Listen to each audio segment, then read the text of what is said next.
দেখুন ফাইবার অপটিকের ভিতরে কিভাবে ডাই ঢুকছে, ভোটা পিঁপড়া ঢুকে কোরগুলি কিভাবে নষ্ট করে ফেলেছে। তো এগুলি থেকে সমাধান কিভাবে পাওয়া যায় সব কিছু বিস্তারিত দেখাবো। ফুল ভিডিওটি দেখলে সব কিছু বুঝতে পারবেন। শেষ পর্যন্ত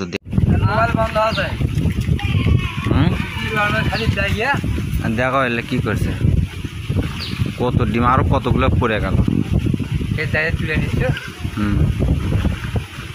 তাহলে তার তোর সিরিয়ে নষ্ট করে হেলেছে ছবি টিভিটা ঠিক করে দিয়ে মোবাইল তার চলিচ্ছে না, মোবাইল বন্ধ একবারে আসপেলা ডাইও না, এটা ভোটা ভোটা ভোটা ডিম নিয়ে পার হচ্ছে এখন। এই সমস্যাটি কখন হয়? এই সমস্যাটি মাঝে মধ্যেই কিন্তু সবারই কম বেশি হয়ে থাকে। কারণ এই সমস্যাটি হওয়ার একটা কারণ, সেটি হলো আপনার বর্ষাকাল অথবা গ্রীষ্মকালে যদি হঠাৎ করে বৃষ্টি হওয়ার সম্ভাবনা হয়, তো সেই সময় দেখা যায় কি যে আকাশ খারাপ করলে বা তীব্র গরমের সৃষ্টি হলে তো পিঁপড়ারা কীভাবে যেন আগে থেকেই এরা এই ফুকর খোঁজে বা ছোট ছোট ক্ষুদ্র মানে নিরাপদ জায়গাগুলি খোঁজে।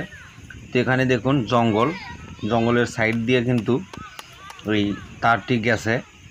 তো যার কারণেই গত রাত্রে বৃষ্টি হয়েছে, কয়েকদিন দিনের বেলাও বৃষ্টি হয়েছে মাঝে মধ্যে। তো এই জঙ্গলের ভেতরে যত ডাই ভোটা পিঁপড়ে যাওয়া সব কিছু ছিল, কিন্তু সব কিছুই তার বেয়ে বেয়ে কিন্তু এর ভেতরে প্রবেশ করছে। দেখুন আরেকটি কারণ, সেটি হলো এই টিজি বক্সের যে 4টি ফুটো তার একটি ফুটো কিন্তু বন্ধ ছিল না, যার কারণেই ওই দিক দিয়ে কিন্তু ভোটাগুলি প্রবেশ করেছে। তো আসলে আপনারা যেটি করবেন সেটি হলো এর চারপাশে সবগুলো ছিদ্র বন্ধ করে রাখার চেষ্টা করবেন। আর একটি কাজ করবেন, এর ভেতরে ন্যাপতলি বা দুর্গন্ধ মানে ন্যাপতলির যে দুর্গন্ধটি আছে একটি ন্যাপতলি জোড়ার ভেতর দিয়ে আটকে রাখতে পারেন, তাহলে কিন্তু এই ডাইয়া বা ভোটা পিঁপড়াগুলো কিন্তু ঢুকতে পারবে না। তাহলে এই ধরনের কোর ভাঙার সমস্যাগুলি কিন্তু হবে না। তো এগুলো বর্ষাকালে বেশি হয়, কারণ গরম পরে আবার ঠান্ডা হয়, সেই কারণেই এগুলি হয়।